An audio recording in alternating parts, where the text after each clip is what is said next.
patológica que preparamos para este mes. Voy a iniciar a compartir mi pantalla. Entonces, el caso clínico se trata de una paciente de 66 años que en diciembre del 2020 consultó a la unidad periférica de Izabal con historia de hipertensión y diabetes por antecedente de 7 años de evolución. Entonces, la señora consultó con historia de una masa de 3 meses de evolución y según pues las notas en el registro, la masa medía aproximadamente 15 centímetros asociada a disfagia y dolor. En esta ocasión tenía una infección de tejidos blandos en el área de amputación, entonces decidieron ingresarla para iniciar antibiótico-terapia y posterior a eso dan egreso. El 25 de enero vuelve a regresar. Deciden que van a realizar una evaluación preoperatoria y la van a enviar en consulta a la unidad de la consulta externa a cirugía oncológica.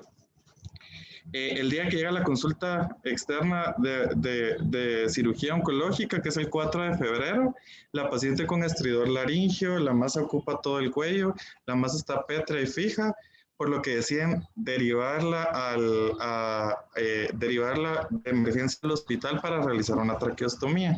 Y al mismo tiempo, por lo mismo del tamaño de la masa y que evita que la paciente pueda ingerir alimentos, realizan una gastrostomía. Entonces, las imágenes no se ven muy bien, pero si vemos, por ejemplo, la tráquea está desplazada y lo que reporta es una masa sólida que está en la base del cuello. Está desviada al lado derecho y involucra la glándula tiroides. Aparte de esto, la masa medida por el radiólogo medía aproximadamente 8.5 centímetros por 9.8 centímetros y presentaba adenopatías que tanto en el área del cuello izquierda y derecha como axilares superiores. Entonces, al mismo tiempo que realizan la traqueostomía de urgencia, pues toman, la doctora de cirugía oncológica realiza un TruCut y con el TruCut, pues el área de patología nos va a apoyar. Entonces voy a dejar de compartir ahorita para que nos compartan los hallazgos.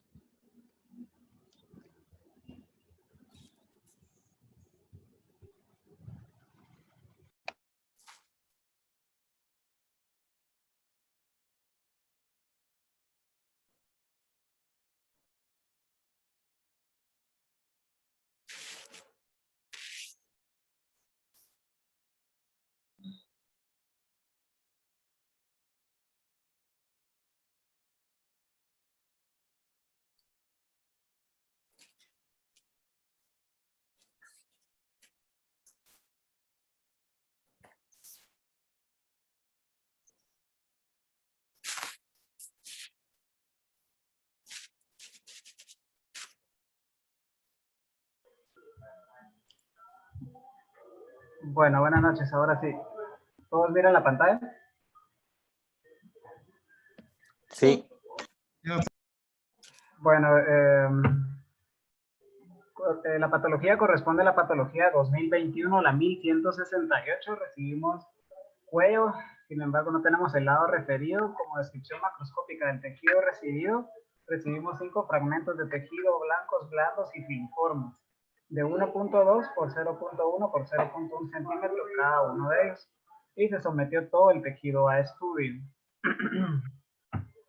Ahora, las imágenes histológicas, como podemos observar en esta microfotografía, tenían amatoxilina eosina. Aquí les voy a poner el puntero para irles explicando poco a poco. Como pueden ver, tiene la forma cilíndrica, ¿verdad? De la biopsia TruCut. Y podemos observar que todo el tejido, en todo su espesor, está infiltrado por una neoplasia maligna, ¿verdad? La cual se compone de un patrón fusocelular, ¿verdad? O patrón sarcomatoide. Aquí tenemos otra imagen. Tenían amatoxilina eosina también, donde podemos observar que en este fragmento también todo es ocupado por esta neoplasia fusocelular. Como podemos ver, a lo que nos referimos a fusocelular es que es como que si fuera espina de pescado, porque va en diferentes direcciones. Por ejemplo, aquí tenemos una dirección, aquí va otra dirección, aquí va otra dirección, aquí va otra dirección.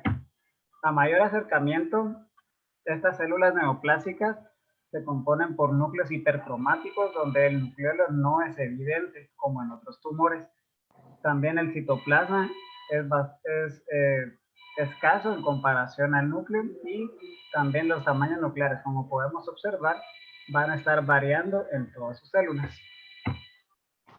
Aquí también tenemos otro acercamiento de la lesión, donde podemos observar las células neoplásicas compuestas por los núcleos hipercromáticos anteriormente mencionados. Y acá podemos ver bien el patrón fusocelular o sarcomatoide del cual está compuesta. Correlacionando respecto a las imágenes que recibimos de parte de ustedes, que es en la región del cuello, pues se pensó en que fuera un primario de tiroides, ¿verdad? Sin embargo, los bien diferenciados de tiroides, que son los papilares y los foliculares, pues en estos todavía vamos a ver eso que nos recuerda al tejido de origen. Sin embargo, en los indiferenciados o anaplásicos no vamos a tener nada que nos recuerde este tipo de patrones, ¿verdad? Entonces, aquí los divide la patología de Rosay en dos patrones principales, el patrón escamoso y el patrón fusocelular o de célula gigante osteoplástica. El de célula gigante osteoplástica, como podemos observar en estas imágenes, no tenemos ningún patrón de eso, ¿verdad? Es específicamente fusocelular o sarcomatoide, ¿verdad? Se le mandaron a hacer estudios de inmunistoquímica. La inmunistoquímica, la PSK, esta nos va a servir, es un cóctel de queratinas que nos va a servir para que van a expresar células epiteliales, ¿verdad? Entonces, estos se expresan en la mayoría de los carcinomas, su tensión es citoplasmática, como podemos observar en las células neoplásicas, pero es focal, no es que lo miremos en todas las células. ¿Por qué? Esto se debe a que entre más indiferenciado sea el tumor, va a ir perdiendo la expresividad de los inmunomarcadores.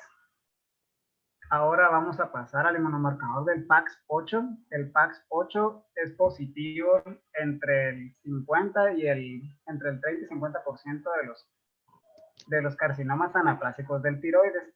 Y lo que hace la diferencia es que va a ser negativo el PAX8 en tumores de la cabeza y del cuello. En este caso va a ser nuclear y podemos observar que aquí está más o menos entre el 60 al 80% de los núcleos con positividad. También el marcador TL1, este no es específico para sarcoma sinovial. Sin embargo, pues aquí expresó su positividad nuclear. También hicimos otros inmunomarcadores, por ejemplo el CD34, el cual es negativo en las células neoplásicas. Me gustó bastante este control porque tenemos control interno. Como podemos evidenciar, este pinta células endoteliales o se expresa en células endoteliales. Ahora, la tiroglobulina y el TTF1. El TTF1 pues se puede expresar tanto en pulmón como en tiroides. Por el otro lado, la tiroglobulina, este sí es bastante específico, es una glicoproteína que es producida por las células foliculares tiroideas. Pero ¿por qué va a ser negativa en este caso? Porque es un tumor anaplásico o indiferenciado del tiroides. Por eso es que los encontramos negativas. Entonces, el inmunomarcador que apoya el diagnóstico sería el PAX8 y la PSK. El diagnóstico es una masa en cuello, neoplasia sarcomatoide de alto grado. Así salió como previo, luego se le mandó a hacer su inmunistoquímica, ya con el estudio de inmunistoquímica que fue positivo, pancitoqueratina focal, PAX8 positivo, TL1 positivo, pero TTF1, tiroglobulina y CD34 negativos, lo cual sugiere carcinoma indiferenciado de tiroides.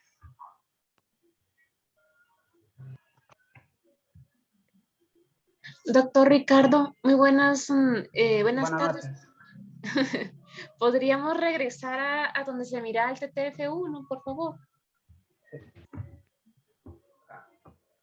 Ok.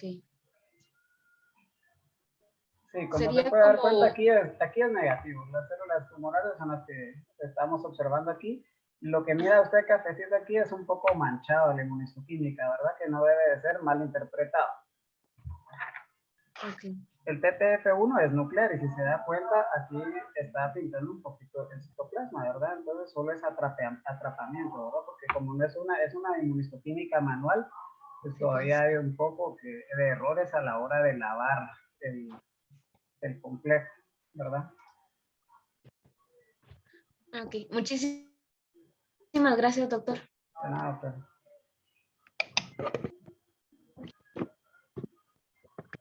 No sé si alguien tiene más, alguna otra pregunta o algo.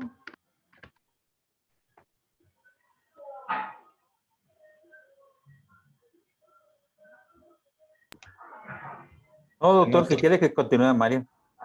Muy bien, doctor, voy a dejar de compartir. Muchas gracias.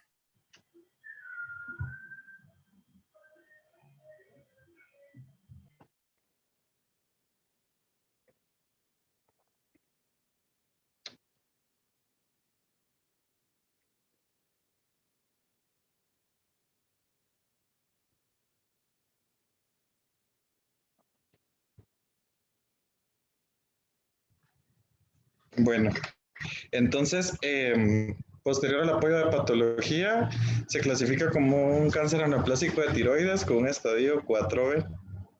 Y la paciente fue tratada con radioterapia asociada a doxorubicina semanal, 30 miligramos por metro cuadrado. Entonces, el cáncer anaplásico de tiroides realmente pues, es uno de los cánceres más agresivos que existen. Se estima que un año después de tener el diagnóstico, aproximadamente solo el 10% de los pacientes va a seguir vivo. Es una enfermedad de viejos, pero viejos arriba de 55 años, ¿verdad? En múltiples estudios se ha demostrado que cualquier paciente, por ejemplo, que tenga más de 55 años, va a tener un riesgo alto asociado a mortalidad. No hay una causa aparente y generalmente el diagnóstico se va a hacer por aspiración por aguja fina, aunque generalmente va a ser más sensible el trucut, ¿verdad? Para hacer el diagnóstico. Entonces, generalmente, ¿en quién hay que sospecharlo? Van a ser masas, generalmente en cuello, que van a ser de crecimiento rápido, incluso puede ser días o semanas. El paciente va a tener disfagia, disnea, puede presentar ronquera, dolor o disfonía, y algunos pacientes incluso llegan a morir por asfixia, por la rápida progresión del tumor. Y de todas las neoplasias de tiroides, estas únicamente van a corresponder del 1 al 3%. Algunas características en el momento del diagnóstico es que todos los pacientes que debutan con un carcinoma anaplásico de tiroides, aproximadamente el 40% van a tener invasión linfovascular, hasta el 30% puede tener invasión del nervio laringio y un 70% puede tener invasión de las estructuras adyacentes del cuello. Y la mitad de los pacientes van a debutar con enfermedad metastásica y de los cuales los sitios más frecuentes van a ser lesiones al pulmón, enfermedad ósea, y uno de los marcadores que le da un mal pronóstico a corto plazo es la invasión al sistema nervioso central, que generalmente la mitad de los pacientes van a fallecer un mes después de que se documenta la enfermedad a nivel del sistema nervioso central. Y a todos los pacientes que tienen diagnóstico de este tipo de neoplasia, el 70% pues van a desarrollar enfermedad metastásica durante su evolución.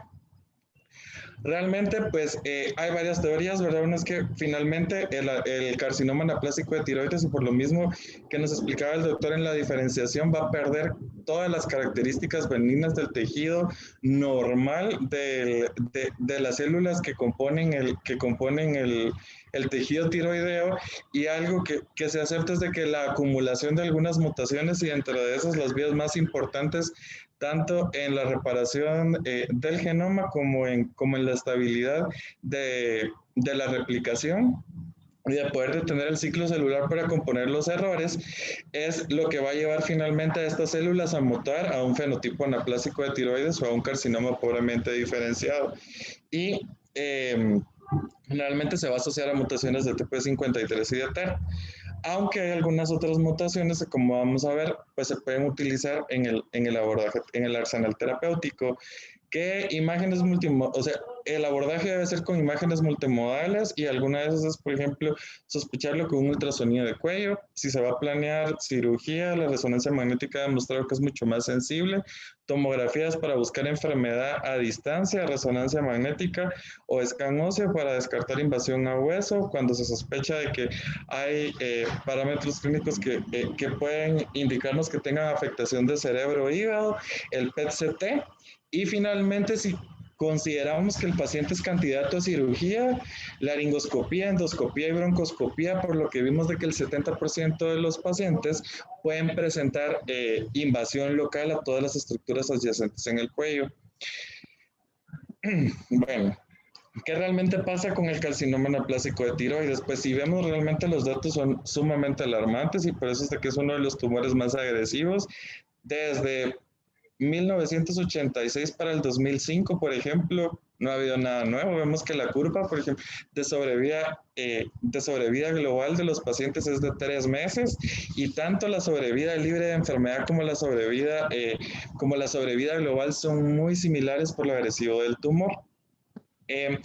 Generalmente no hay predominio por alguna, no hay predominio, generalmente va a ser más común en mujeres, pero vamos a ver de que hay algunos factores que sí son pronósticos y que pueden influir en que un paciente sobreviva o no. Uno es la invasión a distancia, ¿verdad? Los pacientes que tienen enfermedad metastásica. La otra es de que mientras más grande sea el paciente, peor desenlace va a tener. La otra cosa que se ha asociado probablemente a la búsqueda de atención médica es el estado socioeconómico de los pacientes, en los que los pacientes que tienen menos recursos, donde ven esquina superior del lado derecho, por ejemplo, los pacientes que tienen un estado socioeconómico más bajo, pues viven menos. El sexo, no hay una diferencia marcada, pero lo más alarmante de esto es de que si ven, por ejemplo, en los años en los que se ha documentado la sobrevida, no cambia, ¿verdad? Siempre sigue siendo lo mismo y no hay diferencia independientemente del año en el que se haya hecho el diagnóstico. Y algunas modalidades de tratamiento pueden influir en el desenlace o en la sobrevida que le vamos a ofrecer al paciente, pero si vemos las modalidades de tratamiento que están en la línea de abajo, tanto la cirugía como la radioterapia y la quimioterapia, aunque son estadísticamente significativas, realmente no logran sobrepasar el año de los pacientes, ¿verdad? O sea, el año de sobrevida de los pacientes, ¿verdad? Entonces, hay algo que sí influye y algo que sí influye, por ejemplo, es que los pacientes sean candidatos a recibir tratamiento tratamiento quirúrgico, ¿verdad? Y como vemos, por ejemplo, los pacientes que logran tener una resección completa, ¿verdad? O sea, que logran alcanzar una resección completa en el tratamiento quirúrgico, probablemente van a tener un desenlace más favorable que los pacientes a los que no se les puede ofrecer el tratamiento quirúrgico o la resección es incompleta. Entonces, algo que hay que tener claro es de que para el TNM, todos los pacientes que tengan carcinoma anaplásico de tiroides, todos automáticamente se convierten en estadio 4, ¿verdad? Y se clasifican en 3, ¿verdad? Que es A, B y C. Y esta es la actualización de la octava edición del TNM, ¿verdad? En la que vemos en que los pacientes que tienen un estadio 4A son los pacientes que tienen la enfermedad confinada específicamente a la tiroides. Los pacientes que tienen invasión 4B, que son los pacientes que tienen un estadio 4B, son los pacientes que tienen, aparte de la enfermedad tiroidea, van a tener adenopatías o invasión a las estructuras del cuello. Y finalmente, en el estadio 4C vamos a tener los pacientes que tienen enfermedad a distancia. Pero si vemos un paciente desde el momento en que es diagnosticado como un estadio 4C, la sobrevida se vuelve sumamente corta, ¿verdad? Y algunos factores que pueden ser pronósticos en los pacientes, por ejemplo, que era lo que hablábamos previamente, es la edad de los pacientes, ¿verdad? Y la presencia de enfermedad a distancia. Entonces, ¿cómo lo vamos a tratar, verdad? Hay dos principios, ¿verdad? Generalmente hay 4 modalidades de tratamiento, que son la cirugía, la quimioterapia, la radioterapia y la terapia blanco, pero algo que es importante es que este tumor tiene dos características. Una es el tiempo que nos vamos a tratar para establecer el tratamiento y la segunda es trabajar en equipo, ¿verdad? Un diagnóstico oportuno y las intervenciones necesarias van a permitir, por ejemplo, que los pacientes logren alcanzar los objetivos terapéuticos en esta enfermedad. Y cuando no es posible ofrecer un tratamiento inicial curativo, probablemente la terapia multimodal será la opción, como lo vamos a ver ahora. Entonces, el manejo quirúrgico hoy por hoy ha sido una de las cosas que ha demostrado que influye en la sobrevida. Y el objetivo siempre va a ser R0 o R1. Y eso quiere decir que el paciente no tenga ninguna enfermedad residual o que el paciente no tenga enfermedad microscópica posterior a la resección. La cirugía va a tener un mejor pronóstico si se logra hacer en estadios localmente avanzado o localizado. Y generalmente una de las cosas de lo que se pretende con el tratamiento es tratar de conservar la habilidad para tragar por las terapias target que en algún momento se pueden llegar a utilizar. Si no se pueden alcanzar los objetivos terapéuticos, probablemente lo ideal será no operar, o sea, no se cree que se logren alcanzar los objetivos, probablemente el equipo multidisciplinario tendrá que decidir si opera o no, y generalmente las cirugías sí se pueden utilizar, como en el caso del paciente, para paliar los síntomas de la obstrucción de la vía aérea o de la obstrucción de la vía digestiva. Entonces, algunos datos, por ejemplo, que pueden influir en el tratamiento específicamente quirúrgico, ¿verdad? Vamos a ver que son los pacientes más jóvenes, obviamente, pues van a tener un mejor desenlace al hablar de sobrevida. Si los pacientes son, al momento del diagnóstico ya tenían síntomas derivados de la enfermedad, eso va a ser de peor pronóstico. Los pacientes que presentan leucocitosis, esto también puede influir en la sobrevida. Los tumores que son mayores de 5 años, cuando la enfermedad se vuelve sistémica o a distancia. Y algunos otros patrones como la positividad del N, la enfermedad a distancia y el estadio clínico, ¿verdad? Pero la otra cosa curiosa es que aunque la enfermedad se vuelva sistémica, generalmente aunque los pacientes tengan varias metástasis, pues como el tiempo de sobrevida es sumamente corto, pues no va a influenciar mucho como un factor pronóstico. Pero si vemos la señora, se presentó con síntomas, no tenía leucocitosis al ingreso, pero tenía una masa mayor de 5 centímetros. La enfermedad era regional y por lo tanto tenía positividad ganglionar y por lo tanto pues la paciente tenía varios factores en contra. De todo esto, ¿qué es lo que se sabe hoy por hoy? Que si se logra hacer una resección R0 o R1 asociada a la adyuvancia de radioterapia con quimioterapia concurrente, probablemente los desenlaces van a ser mejores.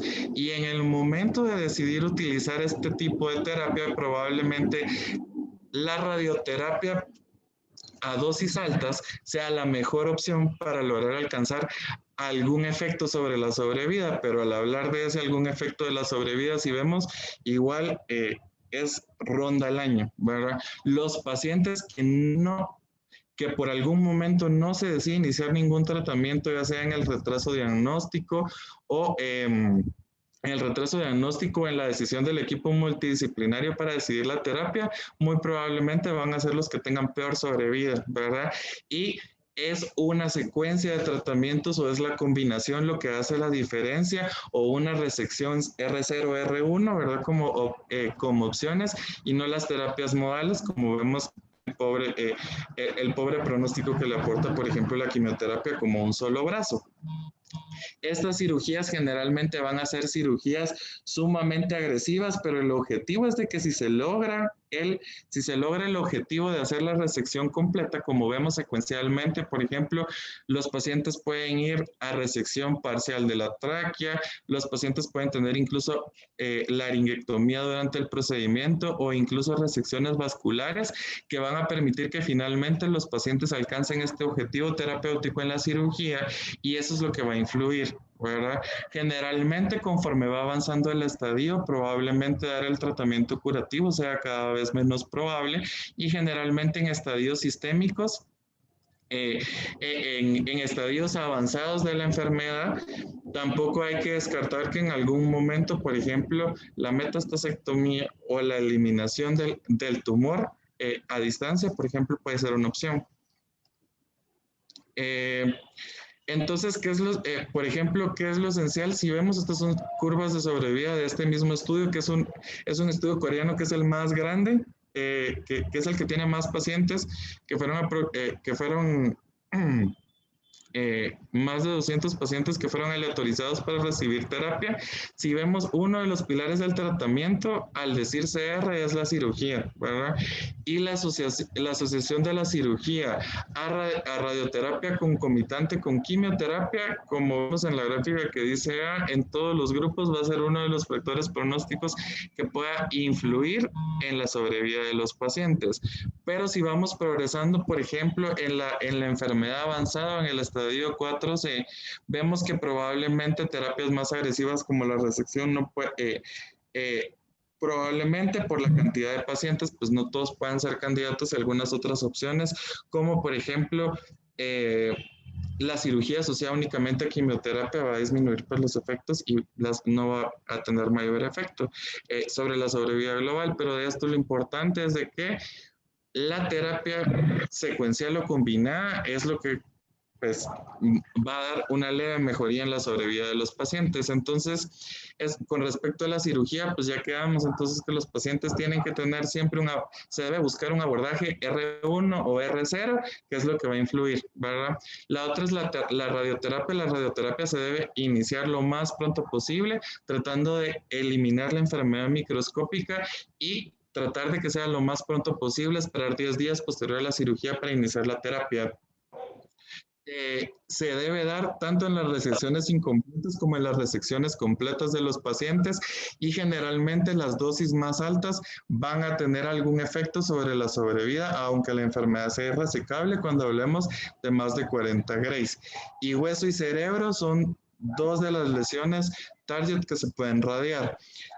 Entonces, abajo vemos las flechas en las que, por ejemplo, los pacientes que tienen resecciones completas van a tener abordajes en los que se va a irradiar tanto el cuello como el sitio primario y generalmente vamos viendo que las dosis son altas dosis superiores a los 40 grays, que era lo que habían demostrado los estudios previos en los que la radioterapia puede influir y conforme va subiendo, por ejemplo, la resección se vuelve más incompleta y en R2 de que hay enfermedad macroscópica, probablemente necesiten boosters de radioterapia para tratar de controlar la enfermedad y siempre la asociación de la quimioterapia cuando sea posible y cuando los pacientes, por ejemplo, puedan ser candidatos a un tratamiento definitivo, curativo, ¿verdad?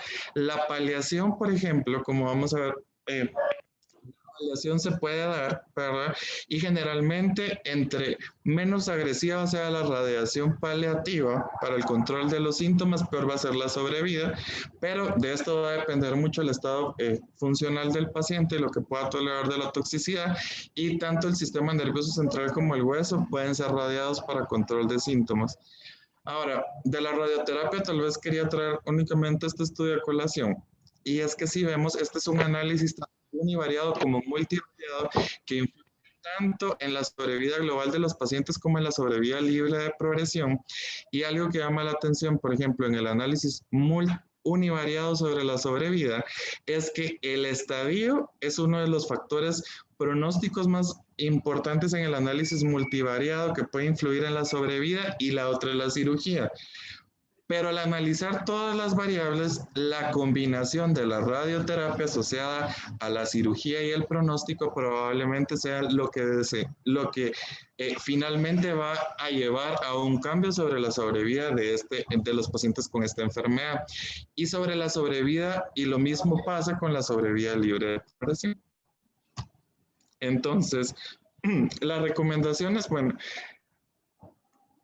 al ser una enfermedad poco frecuente, generalmente los esquemas de quimioterapia adyuvante radiosensibilizante o de quimioterapia paliativa, en este caso, en enfermedad sistémica, generalmente no han variado mucho y están hechos en base a la recomendación adoptada por la NCCN, pero estas vienen de las recomendaciones de la guía para carcinoma anaplásico de tiroides del 2012 y realmente están basados en estudios sumamente pequeños en los que, si vemos la asociación de la quimioterapia a la radioterapia, por ejemplo, nos puede dar un pronóstico sumamente bajo sobre la sobrevida global, como por ejemplo los reportes de la Mayo Clinic de un 23% de respuesta versus un 9% cuando se da sola, ¿verdad? Pero en los pacientes que son candidatos a tratamiento definitivo y que alcanzan un porcentaje, o sea, en los que alcanzan los objetivos de la cirugía, dar la combinación secuencial del R0 más la radioterapia más la quimioterapia puede alcanzar que el 75% de los pacientes estén vivos a los 2 años. Tanto los taxanos como la adriamicina son opciones para la radioterapia, pero como vemos, al comparar combinaciones versus monodroga, tampoco los estudios han demostrado de que haya una diferencia estadísticamente significativa sobre la sobrevida. Entonces, por lo mismo que les explicaba sobre la quimioterapia, realmente los estudios son sumamente pequeños por la dificultad y generalmente son lo que hay son experiencias de centros de alto volumen y, por ejemplo, vemos que los pacientes, dar la modalidad, por ejemplo, secuencial de quimioterapia combinada de adriamicina con un taxano, y posteriormente a esto continuar con la radioterapia, vemos que, por ejemplo, en este subgrupo de pacientes, la sobrevida global se ve influenciada enormemente, generalmente cuando los pacientes logran alcanzar una respuesta completa o una cirugía completa para limitar la invasión, ¿verdad? Alcanzando sobrevidas pues largas en comparación, por ejemplo, a los pacientes que tienen un pobre pronóstico cuando la cirugía no es posible y los pacientes tienen una mala respuesta al tratamiento. Y algo que se influye entonces en utilizar o no la quimioterapia radiosensibilizante será si los pacientes tienen enfermedad metastásica, muy probablemente asociar la terapia, pues no tenga un resultado significativo sobre la sobrevida global. Y la otra es que si la resección fue incompleta, probablemente estos pacientes les demos la secuencia que le demos, van a tener una pobre respuesta. Este es otro estudio en el que se trataba de dar quimioterapia de inducción asociada a paclitaxel durante los días 1, 8 y 15 y los pacientes eran 4B o 4-6, se les dio 2 a 3 ciclos y solo uno de los pacientes, por ejemplo, logró alcanzar una respuesta completa. A comparación de los demás, ¿verdad? Y si vemos, por ejemplo, el porcentaje de pacientes que tuvo una respuesta, que tuvo algún tipo de respuesta tumoral, que si lo queremos ver clasificado como en un 30% del cambio en el tamaño, en el tamaño ponderal del inicio del diagnóstico, pues de los 13 pacientes, vemos que 4 respondieron a la terapia. Y, por ejemplo, la terapia de inducción con paclitaxel fue estadísticamente significativa para utilizarlas en pacientes que tienen estadio 4B, pero no en los pacientes que tienen estadio 4C. Entonces, por ejemplo, este es un estudio en el que en este centro, ¿verdad? Que es un centro un centro de referencia tipo 4 del departamento de Torrino de Israel, en la que tratan de ver, por ejemplo, qué puede influir en una sobrevida prolongada en los pacientes que tienen enfermedad carcinoma anaplásico de tiroides. Uno de los factores más importantes o en los que se puede extender la sobrevida durante varios meses fueron los pacientes CRT, se refiere a cirugía asociado a altas dosis de radioterapia, asociado a quimioterapia, en comparación, por ejemplo, con los pacientes que no reciben ningún tipo de tratamiento, que su muerte va a ser temprana, pero hay que tener en cuenta que al escoger el tipo de terapia de este centro, tiene criterios. Y es que los pacientes que son fit para cirugía y que se van a tratar con quimio-radioterapia a dosis altas con terapia combinada son estos, ¿verdad? Pacientes que tienen un adecuado estado funcional. Si los pacientes no pueden ir a cirugía, dosis más bajas de quimioterapia asociada a radioterapia. Y si los pacientes tienen tienen algún evento adverso relacionado a la quimioterapia que comprometa el tratamiento, dar radioterapia local asociado a algún inhibidor de tirosina quinasa, y en todos los pacientes que tienen un mayor de 2 puntos al momento de diagnóstico, solo da radioterapia paliativa, que es el que vemos que está en el cuadrito verde, que es el que tiene menor pronóstico, ¿verdad?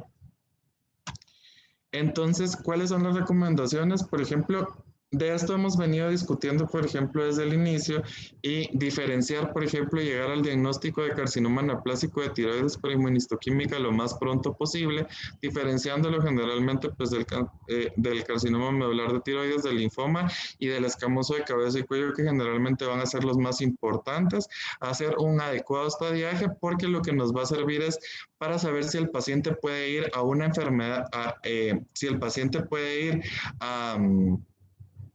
si el paciente puede ir a cirugía, o sea, si el paciente puede ir a un tratamiento quirúrgico y posteriormente adyuvante, o si pues el paciente tiene una enfermedad irresecable y por lo tanto los pacientes pues irán a igual a quimiorradioterapia, o si definitivamente los pacientes tienen enfermedad metastásica y se puede optar por una terapia agresiva con dosis más altas de radioterapia, o en los pacientes que tienen un mal estadio clínico, solo brindar la radioterapia paliativa a las lesiones metastásicas y a la lesión local.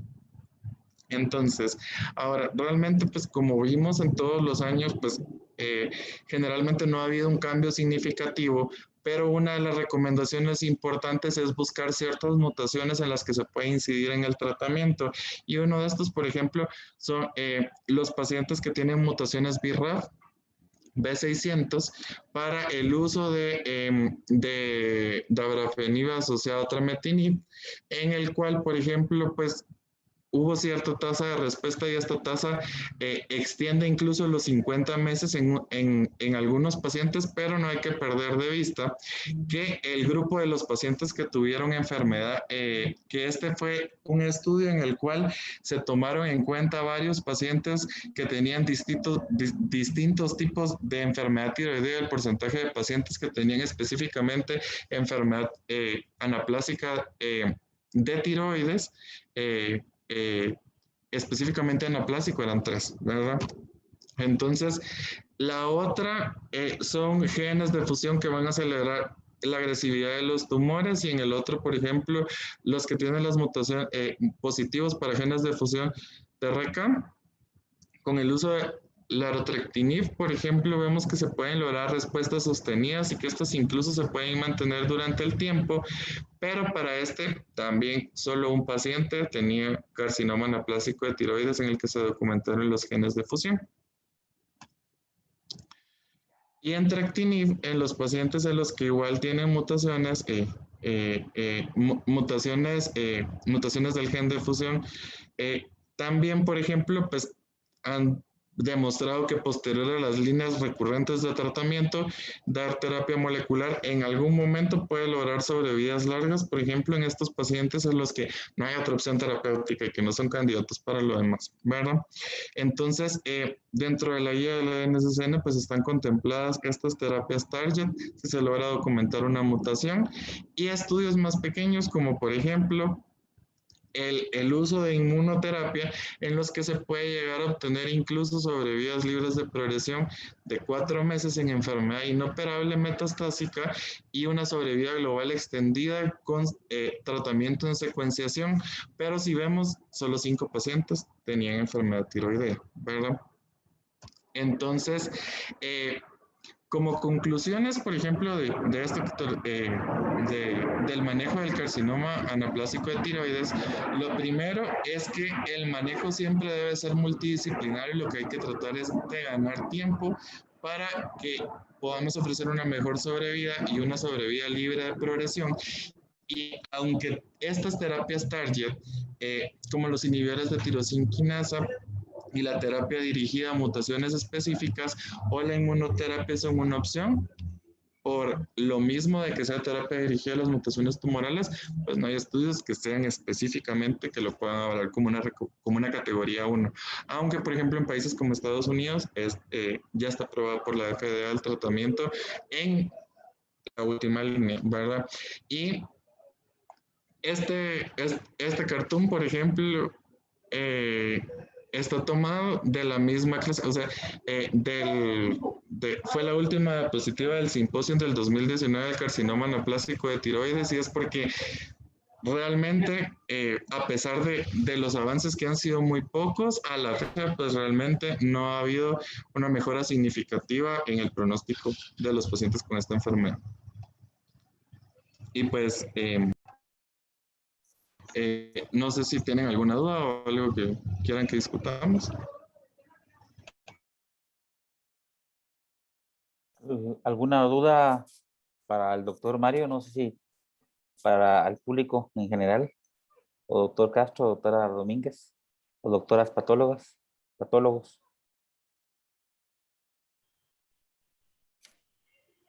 Ninguna duda.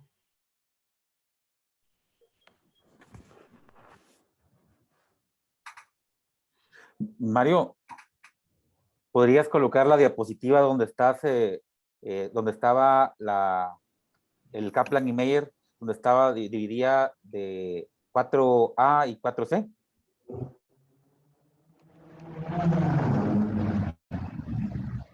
No, es una de las, como de las últimas. Esta. No, ¿seguí? ¿Abajo? ¿Abajo? Ahí, esa. La puedes poner en grande. Cierto. Muchas gracias, Marito. Permíteme un momento. Es que fíjate que aquí me llamó la atención de que la línea negra, la de arriba, en la de 4A, en la línea negra, pues obviamente era de los que iban a cirugía luego de quimiorradio.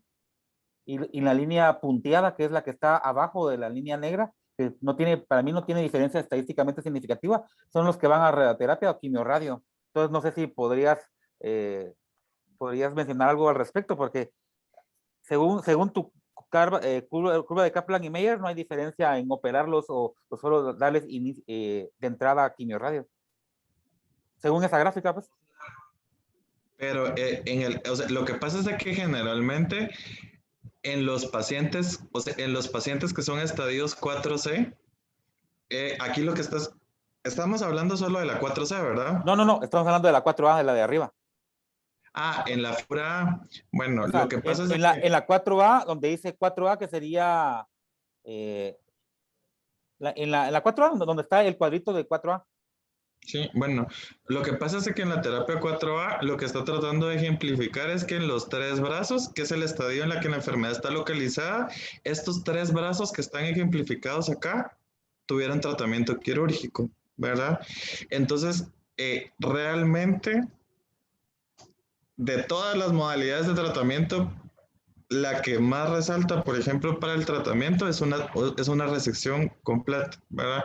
Entonces, por ejemplo, darle quimioradioterapia a los pacientes, darles, que es la línea continua negra, Ajá. darle radioterapia como con quimioterapia definitiva a dosis altas o lograr una resección completa asociada, en este caso, únicamente a quimioterapia, pues se puede asimilar mucho al resultado, porque en el estadio temprano, o sea, en los estadios tempranos, realmente lo que se pretende o lo que se busca es alcanzar el objetivo quirúrgico, que realmente es lo que más va a influir en el tratamiento, ¿verdad?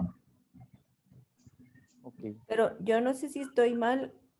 La línea continua es cirugía más radioterapia más quimioterapia, ¿cierto? Correcto, Y correcto. luego la que le sigue radioterapia con quimioterapia definitiva, sin cirugía. Correcto. Entonces, creo que es la línea que el doctor Rixi menciona, que no hay diferencia. Entonces, Sí, lo que pasa es de que generalmente... Porque como puedes ver, se Sí. topan. Sí, lo que pasa es de que generalmente, pues los subgrupos y los porcentajes de los pacientes que están agrupados, pues como son estudios sumamente pequeños, entonces, por ejemplo, si vemos aquí en los pacientes que fueron candidatos, por ejemplo, a recibir esta terapia, vemos que, por ejemplo, solo 21 pacientes tenían enfermedad localizada versus 52 pacientes, por ejemplo, que tuvieron, que estarían en estadio 4, que eran candidatos, y en los estadios avanzados, vemos que la mayoría de pacientes pues pueden ir a menor tratamiento. Entonces, por ejemplo, el número, si vemos en los pacientes que tienen una resección completa o que reciben el tratamiento, o sea, los pacientes que tuvieron radioterapia con quimioterapia fueron 4. Por eso sé que probablemente la curva se ve más cercana, ¿verdad? Solo 4 pacientes comparados con 21. Ok. No sé si ahí me explico mejor. O sea, de los pacientes 4A, por ejemplo, que recibieron radioterapia con quimioterapia concurrente, solo fueron 4 pacientes No, en el sí, estadio. ya te entendimos que por ser un número bajo, pues obviamente posiblemente no haya ese sesgo estadístico. Sí, correcto. Bueno, O no sea, sé si en la tienen alguna duda. graficación, ¿verdad? En la graficación del Kaplan. Pero Y entonces, por ejemplo, aquí vemos, pero ahora aquí vemos cómo les fue realmente, o sea, al hacer, por ejemplo, la comparación al año de sobrevida, entonces, por ejemplo, vemos que los pacientes que recibieron la terapia completa, por ejemplo, la media de sobrevida fueron 15 meses, pero los pacientes que solo recibieron radioterapia con quimioterapia fueron 5 meses, ¿verdad? Mario, ¿y encontraste alguna información? O sea, sé que dijiste que hay estudios pequeños donde pusiste los esquemas de la NCCN más atrás, pero ¿alguna información en cuál es la diferencia en darle solo radioterapia y, o sea, no en estadios como la paciente, pues, ¿verdad? Donde era irresecable, o sea, donde la cirugía no va a tener lugar. Entonces, ese, justo ahí, no al anterior. Ujú. Ese estudio que pusiste en la esquina inferior izquierda de doxorubicina, o sea, ese 23 versus 9 es comparado con qué? O sea, 23 me imagino es doxorubicina. Sin darle quimioterapia. O sea, como esta es quimioterapia sensibilizante, es sin darle quimioterapia al año. Ok, Ujú. ok. O sea, Y eso fue estadísticamente significativo. Fue estadísticamente significativo, pero lo que pasa es de que son como 10 pacientes. Ah, ok. Ujú. y tal vez mi pregunta final, Marito, en base a esta diapositiva, ¿cuál sería el mejor sensibilizante entonces, quimiosensibilizante? Mire, realmente o sea, esa recomendación está como difícil hacerla, porque si vemos, por ejemplo, y tal vez me voy a mover a algunos estudios, por ejemplo. Porque fíjate que cuando yo era residente de Ajá. oncología médica, utilizábamos o doxorubicina o paclitaxel. Y Correcto. Entonces, lo que pasa es que, por ejemplo, quería traer a colación, los estudios realmente, pues hoy por hoy, como es tan rara, o sea, como la enfermedad es tan rara, realmente, pues no sé, por ejemplo, esta es una combinación.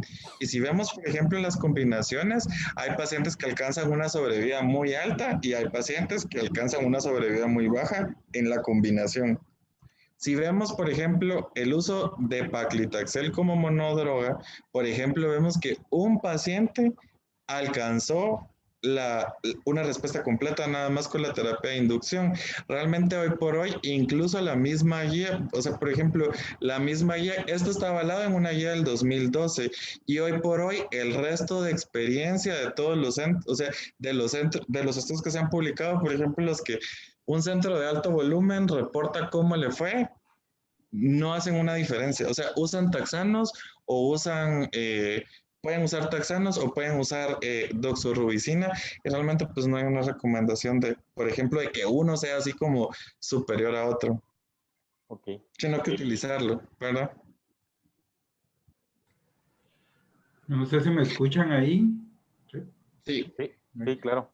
A mí me gustaría preguntarle a los colegas de patología si ellos tienen como un estimado de cuántos casos ven al año de cánceres papilares de tiroides. Digo, de cáncer anaplásico de tiroides.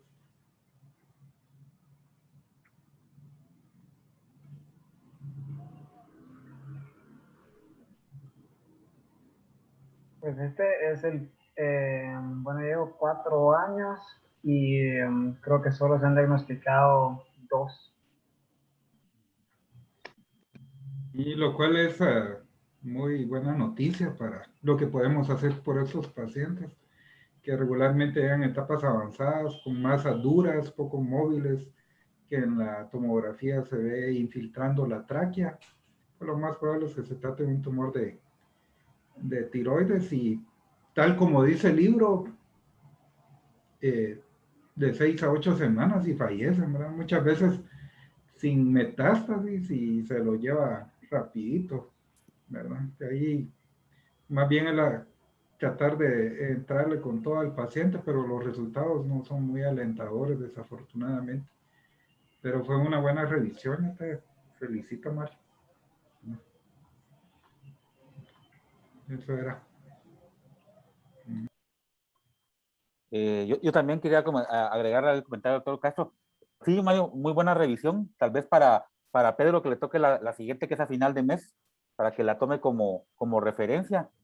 Y muy buena revisión. Ahí sí que lo importante de esto es que de un tumor raro que no tiene tanto consenso, poder tener como estandarizar la terapia cuando lo tengamos en el hospital. Entonces es como el objetivo de la sesión.